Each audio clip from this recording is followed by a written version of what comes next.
So what you've got is a thing called U.S.A, which is supposed to be a secure home, right, for children, or an illegal prison for children.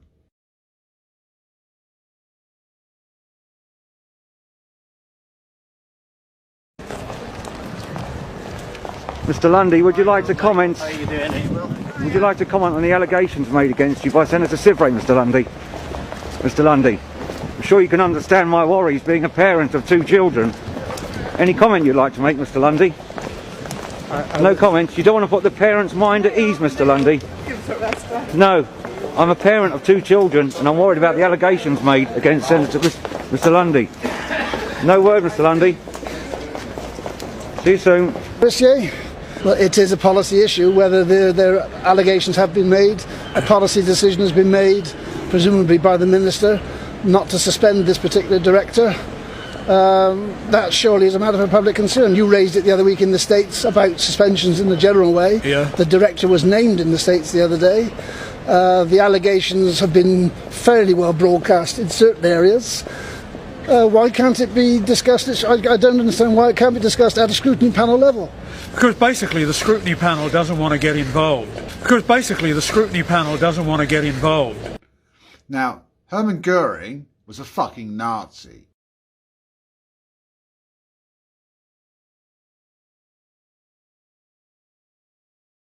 And after Nuremberg, he got put in a cell. I'm going to show you that cell. Right? And then we're going to tell you what the children were put in. The cells that the children were put in were this. There were 2 crash mats for a bed, and there was a drainage hole. And that was it. And a buzzer on the wall that no one ever answered. So, something like Hermann Goering, that, you know, killed all those Jews, wiped them all out, gets, toilet, all the amenities, books and all that. But a child, even children that are there on a care order that were at U.S.A, were put in a dungeon room like that and then were beaten and everything, but he was fine. And you're all good with that. You'll all, pay for lawyers and all this, that and the other.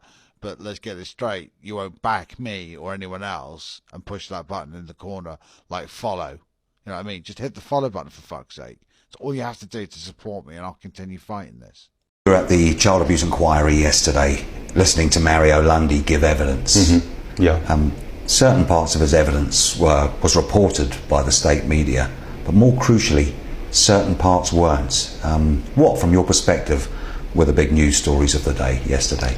Well, there were several major issues, one of which was the revelation that the BBC were using Hoda Garin for a period of time in the early 1980s to film as a filming base for the Bergerac series.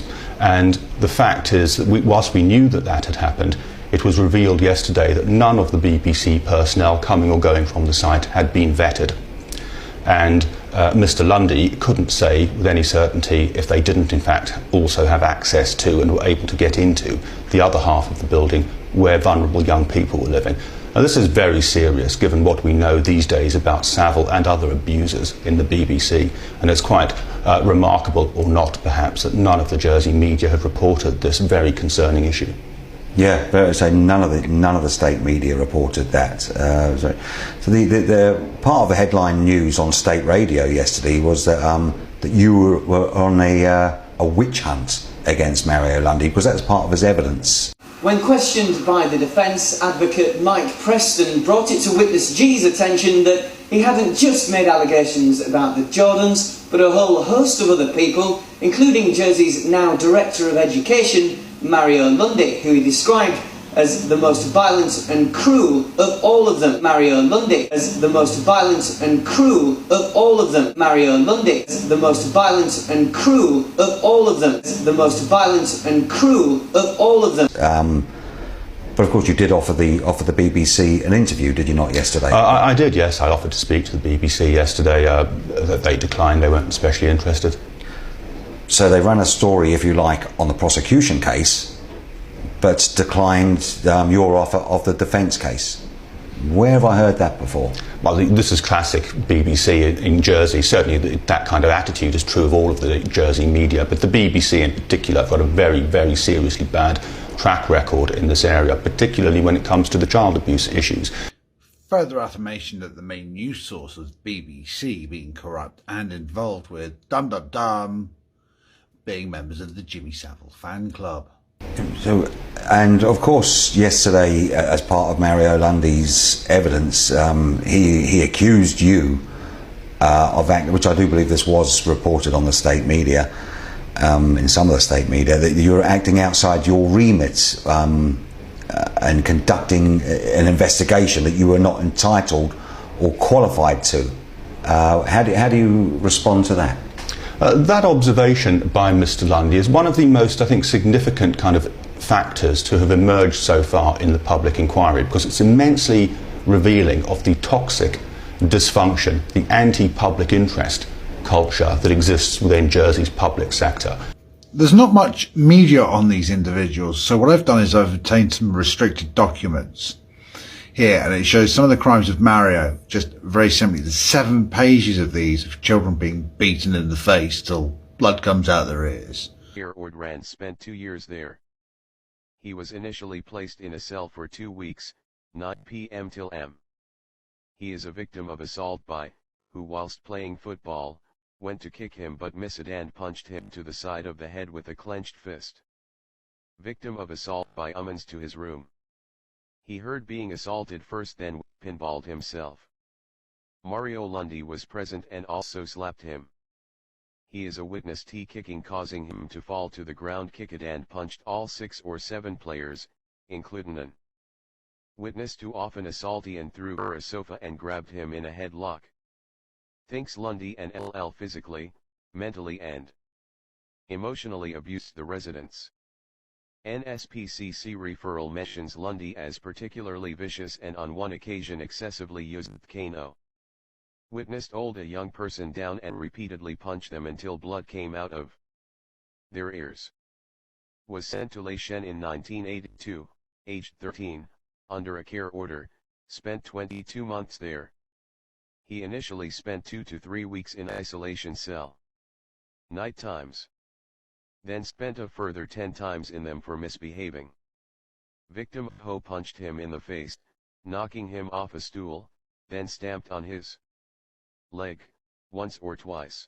Ended on January 10, 2014, 8:26 and 1 second, page 2 of 7, bottom. Victim of assault by Lundy, he punched him in the chest, causing him to fall over a couch and onto the floor. He described as a good teach and Lundy were bullies. Witnessed injury to bottom fro on him, cut and bloodied. Is now deceased. Would force feed them food. Routinely smacked B and Lundy. Remanded to Les Chen for burglary in 1983, aged 14, she was there for 3 years. Only put in secure room once for kicking off with member of staff. Grabbed her by the hair and was going to hit her with an open hand, but didn't. Lapped her across the backside. Witnessed punch and the face, he received a black eye. Witnessed punch and CE in the face, causing a nosebleed and swelling.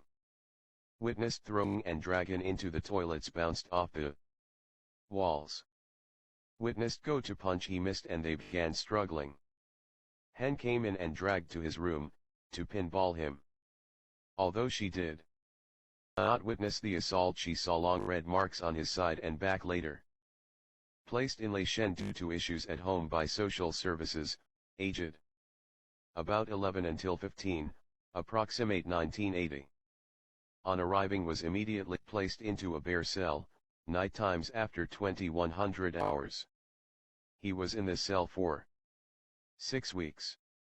Victim of any time he bounced him off surfaces and cupboards, another time he physically threw him around the room and into furniture, also punching him in the chest, causing bruising. Victim and witness of pinballing him together with and threw them around the room in assembly, also punched him 2 to 3 times in the chest, causing him to fall to the floor. Assaulted last 20 minutes, lung and air present throughout. He had bruising to his arms and chest. Victim of Lundy kicking the back of his legs, causing him to fall backwards, then punched him in the chest, bruising but no visible injury. The series about Jersey is going to conclude in about 4 more films when we find out where people have been arrested and gone to. After that, something's going to be presented to you, an ideology and a reason. Now, if you don't like it, I'm only going to go with the mass and the numbers. I'm not going to do anything else or get personal. And that's what this is about. It's about mass and numbers. Pay attention. Stated that he was put up against the wall, but the intervention of defused the incident. He has not witnessed any assaults by Heath or Mario Lundy.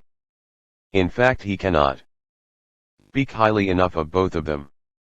Due to the passing of time, he does not wish to make a statement. He speaks highly of his time in Lejeune and sees it as a turning point in his life.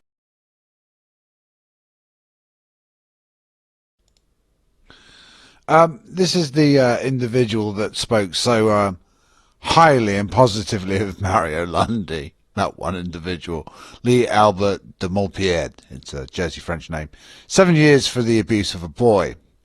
A former nurse who sexually assaulted a boy and downloaded more than 600 indecent images of children has been jailed for 7 years.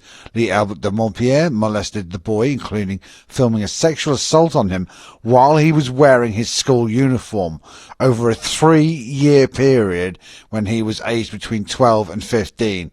As well as being jailed, the 35-year-old and also placed on the sex offenders register and barred from being alone with anyone under the age of 16 for 10 years. The superior number of the Royal Court heard that he caused the vulnerable boy from whom he groomed, by buying him designer clothing, sweets and a bike, serious psychological damage. Jersey Evening Post, 27th of August 2017, so not that long later. Here you've got it. Convicted paedophile jailed for trip with boy. Lee Albert Phoenix, he's now changed his name to Phoenix, who in 2011 was jailed for 7 years for a string of sexual offences against a young boy, admitted breaching the terms of restraining order but in place when he left prison in 2014. He got 7 years, right? Well, that's 2018, and he's not done that. He's come out in 2014, so that worked. Under the terms of the order, Phoenix 41, who was originally known as Albert Lee Montpierre, but changed his name in 2012 whilst in prison, was ordered to have an unsupervised contact with children for a period of 10 years. The Royal Court yesterday heard that despite the breaches, which Phoenix admitted, there was no suggestion of any sexual motivation behind the offences. He's a fucking nonce. Phoenix had taken the boy to a hotel spa on 2 separate occasions in March and April last year. As a member of the spa, Phoenix was allowed 1 guest per month. Attorney General Robert McRae, prosecuting, said that the original offending for which Phoenix was jailed in 2011 involves the defendants befriending the children, grooming him with presents and assaulting him in his own home over a number of years, calling for Phoenix to be jailed for a year for the breaches. Mr. McCree added the restraining order is needed because the defendant poses a risk of serious sexual harm to others. A strong message needs to be sent out to comply and remove himself in such situations. The Royal Court that during his time in prison, Phoenix had not undergone any sexual offenders rehabilitation treatments. Phoenix, who represented himself in court, said he accepted responsibility for the breaches, but argued that the 12-month sentence suggested by the Crown was too long. Kill it with fucking fire. After handling a printed statement, the Deputy Bailiff Tim Lecoq, President of the Jurats Krill, Roseanne Thomas Phoenix, said, I agree with the Crown, it was deliberate breach. I entitled guilty plea and opportunity and all this, that and the other.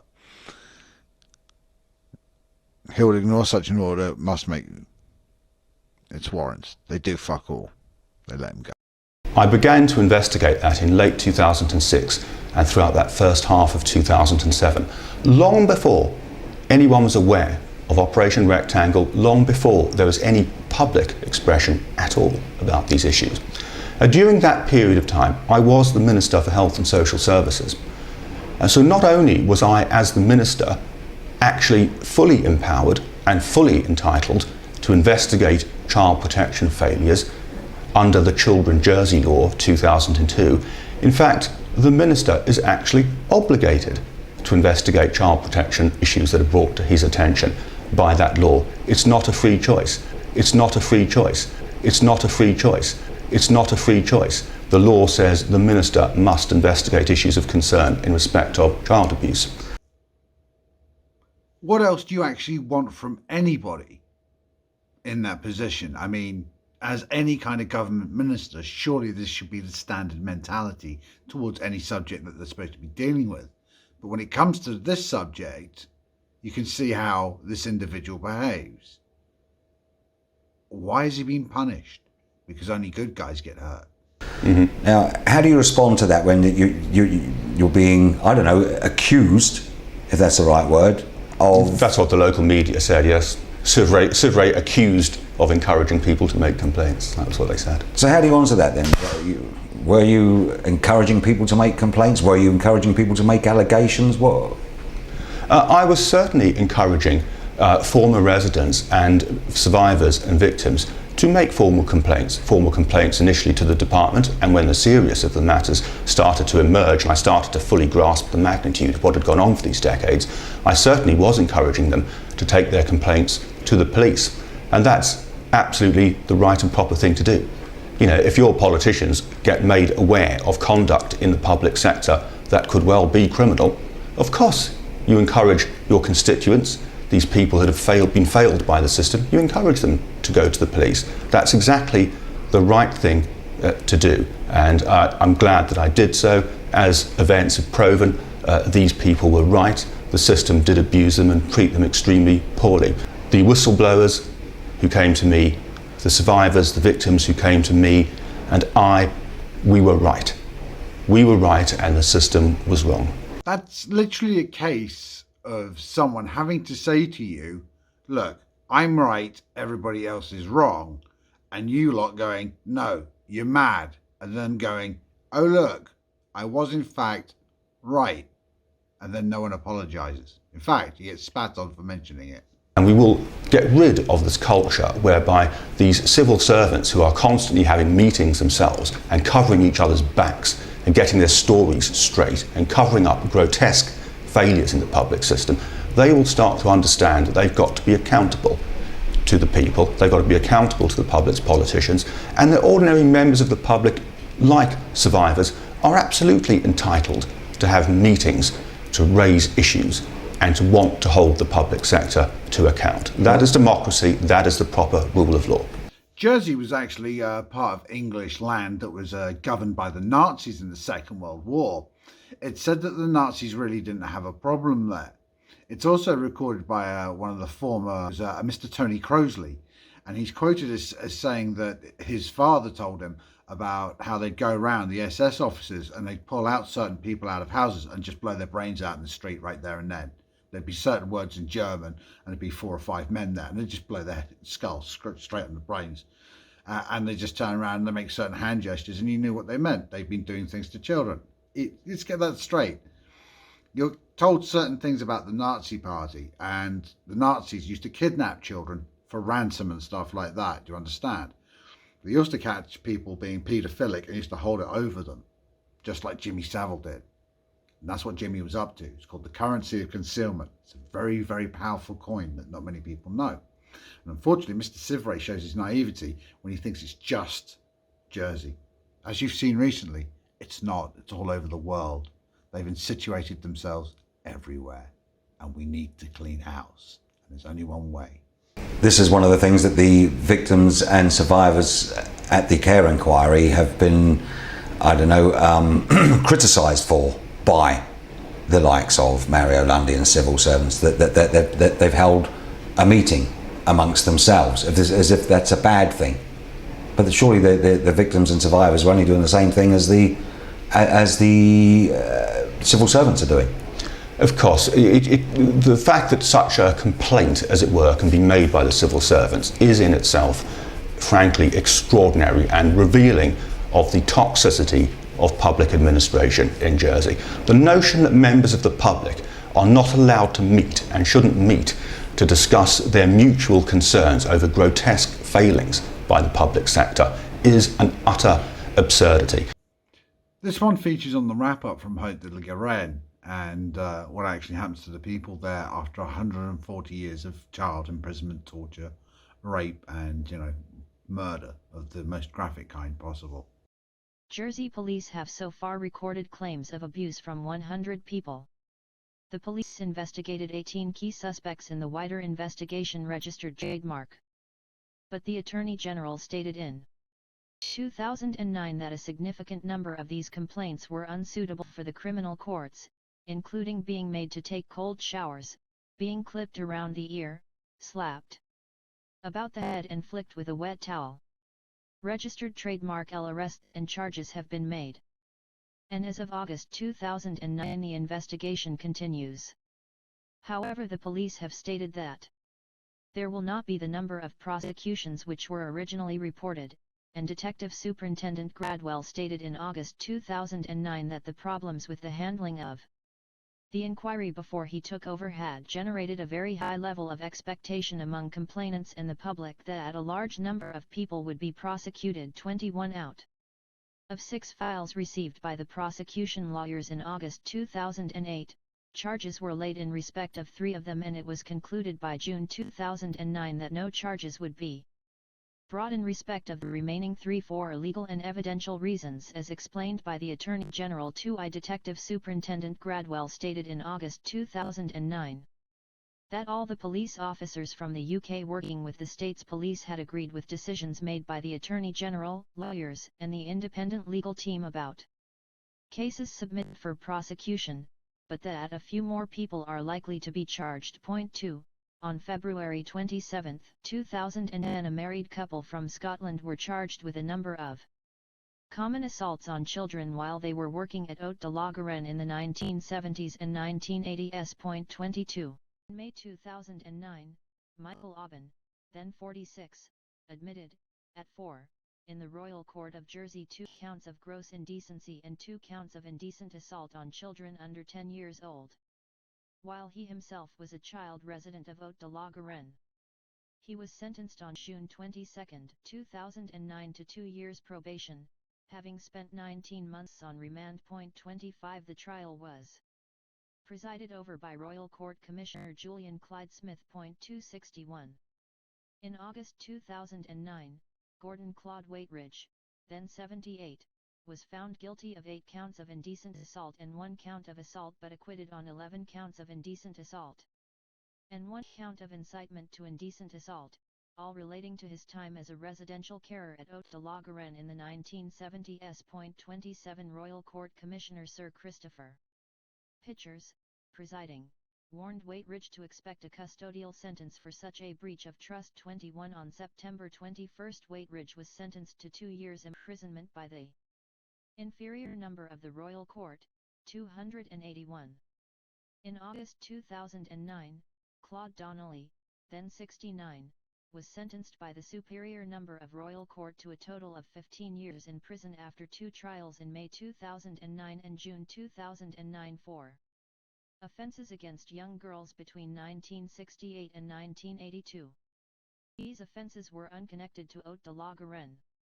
He was convicted in May 2009 on 1 count of rape and 3 counts of indecent assault, and in June 2009 on 10 counts of indecent assault, 4 counts of rape and 1 count of procuring an act of gross indecency. Royal Court Commissioner Sir Christopher Pitchers, presiding, said that the abuse had had a terrible effect on Donnelly's victims, and that the substantial period of imprisonment recommended by the Attorney General was correct. Degree 1.